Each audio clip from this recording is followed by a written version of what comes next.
मां भी समझेगी कि सब ठीक ठाक है, तो रोना तो पड़ेगा ना, बोलना तो पड़ेगा ना, लड़ना तो पड़ेगा ना। इसलिए आवाज अपनी उठाओ और बुलंद आवाज उठाओ। इस देश में कौन माई का लाल है जो तुम्हारी आवाज को रोक सकेगा? किसके गुर्दे में इतना दम है जो तुम्हारी आवाज को रोक सकेगा?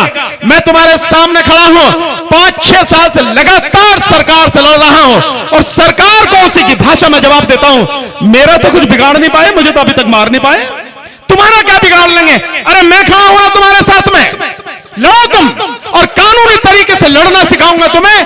किसी की भी मजाल नहीं जो तुम्हारी तरफ आंख उठाकर भी देख जाए।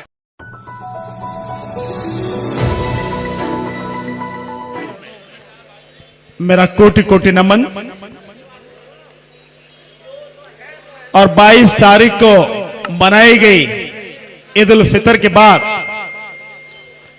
आज इस ईद मिलन समारोह में आए हुए मेरे सभी भाइयों को, उनके परिवार को, उनके रिश्तेदारों को, उनके दोस्तों को ईद की बहुत बहुत मुबारकबाद, बहुत बहुत मुबारकबाद।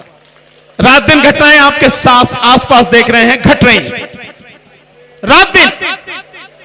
ऐसा कोई दिन नहीं जा रहा जिस दिन कुछ ना कुछ बुरा इस देश के लोगों के साथ में नहीं हो रहा, हर दिन हो रहा। लेकिन लोग चुप हैं, लोग डरे हुए हैं।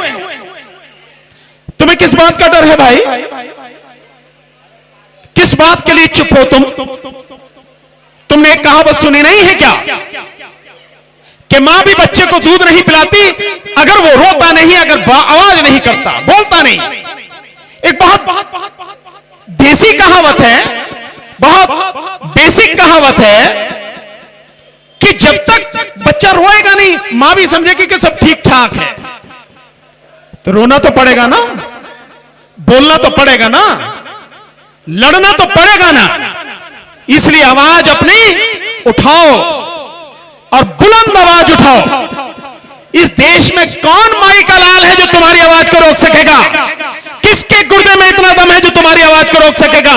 मैं तुम्हारे सामने खड़ा हूं, 5-6 साल से लगातार सरकार से लड़ रहा हूं और सरकार को उसी की भाषा में जवाब देता हूं। मेरा तो कुछ बिगाड़ नहीं पाए, मुझे तो अभी तक मार नहीं पाए, तुम्हारा क्या बिगाड़ लेंगे? अरे मैं खड़ा हुआ तुम्हारे साथ में, लड़ो तुम, और कानूनी तरीके से लड़ना सिखाऊंगा तुम्हें।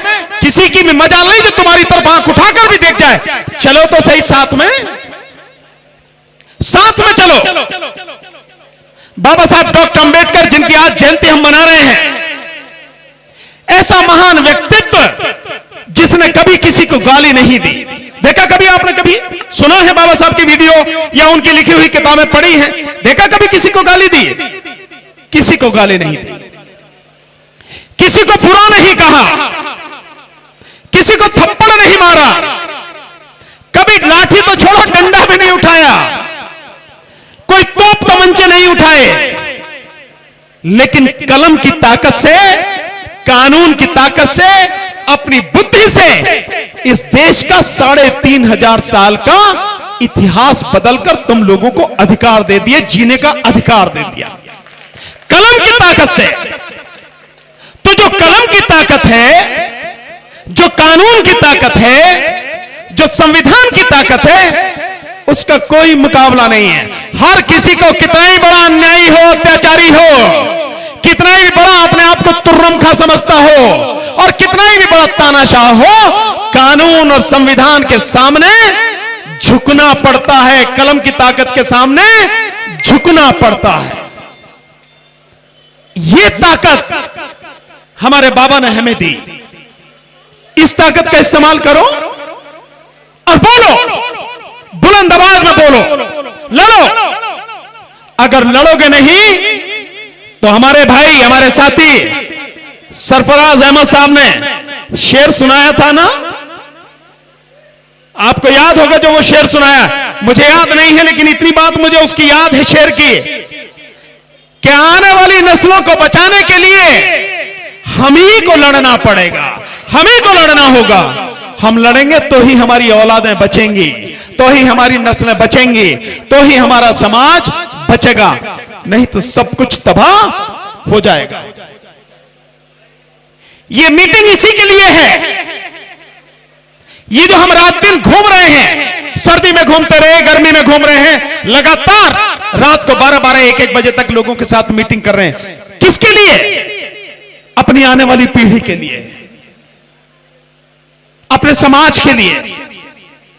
ये जिम्मेदारी है हमारी, और अगर हम अपनी ये जिम्मेदारी नहीं निभाएंगे, हमारी आने वाली औलाद, हमारी आने वाली नस्लें हमें कभी माफ नहीं करेंगी। हम सबको समय भी निकालना होगा, पैसा भी लगाना होगा, और पूरे मन से लड़ाई लड़नी पड़ेगी। आज की तारीख में जो सरकार आपको पूरी तरह से दफन कर देना चाहती है, या जो सरकार एक एक करके आपके सारे अधिकार छीन रही है, आपसे पढ़ने का अधिकार छीना जा रहा है। नई शिक्षा नीति में शिक्षा को पूरी तरह से प्राइवेट हाथों में दिया जा रहा है, निजी हाथों में। और निजी हाथों का मतलब आप समझते हैं कि फीस उसकी इतनी बढ़ जाएगी, ये जितने यहां बैठे हैं इनकी तो बात ही छोड़ो, अच्छों की ताकत नहीं है कि वो अपने बच्चों को पढ़ा पाएंगे। सरकार सारे अधिकार दे रही है, अपना स्कूल खोलो भाई, और अपनी फीस अपनी मर्जी से निश्चित करो। तो जिन लोगों के पास में खाने के लिए रोटी नहीं है, जिनके तन पर कपड़ा नहीं है, जिन 80 करोड़ लोगों को इस देश की सरकार 5 किलो अनाज देने की बात कह रही है, ये मानते हुए कि इस देश में 80 करोड़ लोग गरीब हैं, उन 80 करोड़ लोगों के बच्चों का क्या होगा? कहां जाएंगे उनके बच्चे पढ़ने के लिए? क्या पढ़ पाएंगे? जब सब कुछ प्राइवेट हो जाएगा तो नहीं पढ़ पाएंगे ना। अंतर आप इसको ऐसे समझो कि प्राइवेट होने से क्या होता है, आप प्राइवेट दुकान पर जाओगे तो प्राइवेट दुकान पर अपना मुनाफा लेके सामान आपको देगा, देता है नहीं देता? और जब वही सामान आप राशन की दुकान से लेने जाते हो तो राशन पे कितनी सस्ती मिलती है आपको वो चीज? मिलती है नहीं मिलती है? यही है सरकारी और प्राइवेट में अंतर। जो चीनी आपको प्राइवेट में 40 रुपए 45 रुपए से लेकर 50 रुपए किलो मिलती है, सरकारी दुकान पर वही चीनी आपको 17 रुपए में मिलती है। यह है स्थिति। इसलिए इस देश में सरकारी स्कूलों का होना, सरकारी अस्पतालों का होना निहायत जरूरी है, लेकिन सरकार आपसे ये सारी चीजें छीन रही है। और वो छीन क्यों पा रही है? क्योंकि इस देश में मुर्दों की संख्या ज्यादा हो गई है। मुर्दे जो बोलते नहीं, मुर्दे जिन्हें केवल आप कब्रिस्तान में दफन कर सकते हो, शमशान में जला सकते हो, जिनसे आवाज नहीं निकलती। इसीलिए सरकारें ये सब कर पा रही हैं।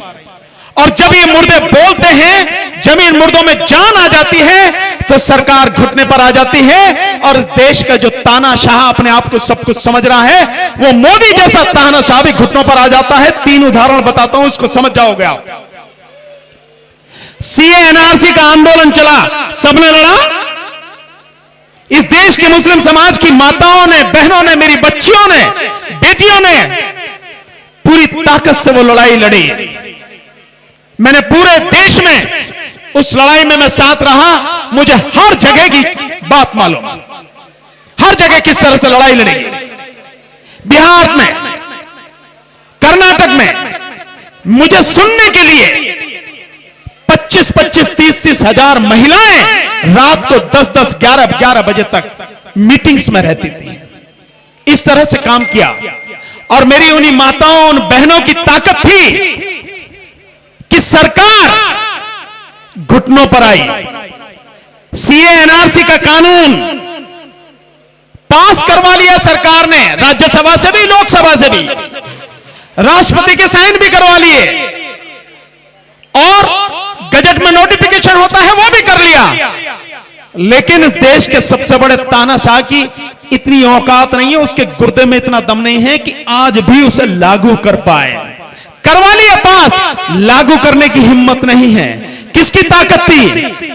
उनकी जो जिंदा थे, और वो कौन थे? मेरी माताएं, मेरी बहनें, मेरी बच्चियां मुस्लिम समाज की, वो जिंदा थी, लड़के दिखाया। सरकार की औकात नहीं कि लागू करवाए आज भी। यह है जिंदा होने का सबूत और यह है जिंदे लोगों की ताकत। और इसी के साथ साथ बहुजन समाज के लोगों ने, आप जिन्हें सीधे शब्दों में कहते हो दलित समाज के लोगों ने, जब SC/ST कानून में सुप्रीम कोर्ट ने बदलाव किया, सरकार ने नहीं, सुप्रीम कोर्ट ने बदलाव किया, तो दलित समाज के नौजवान लोग लड़े और इतनी मजबूती से लड़े 2 अप्रैल 2018 को कि एक ही दिन में बिना किसी लीडर के नेतृत्व के, बिना किसी की मदद के, अपने दम पर समाज लड़ा और झुकाया सुप्रीम कोर्ट को भी और झुकाया केंद्र सरकार को भी, दोनों झुके। सुप्रीम कोर्ट ने भी दूसरी बेंच बना के कानून में बदलाव किया, फिर से जैसा था वैसे ही बनाया, और सरकार ने भी संसद में बिल लाके बदलाव किया। यह है जिंदों की ताकत। कितने से लोग थे जो लड़े? कोई बात नहीं, अगर हमारे समाज के 16 नौजवान बच्चे शहीद हुए, क्या दिक्कत है? बिना दिए हुए कुछ मिलता नहीं, बिना कुर्बानी के कभी किसी को मिलता नहीं, आज तक मिला नहीं, आगे भी मिलेगा नहीं। हम भी जिंदा रहने वाले हैं, हमें भी एक दिन गोली मारी जाएगी, ये मालूम है हमें। बीजेपी को जिस दिन लगेगा हम इतना बड़ा खतरा उनके लिए हो गए हैं, उस दिन गोली मार देगी, मुझे मालूम है। लेकिन इस बात से मैं घबराता नहीं, ये तो सब चलता है। जब आप संघर्ष करते हैं, कुर्बानी देनी ही पड़ती है, और लड़ाइयां और संघर्ष और बदलाव जो होता है वो कायरों के लिए नहीं है, वो इस देश के जो शेर हैं उनके लिए है।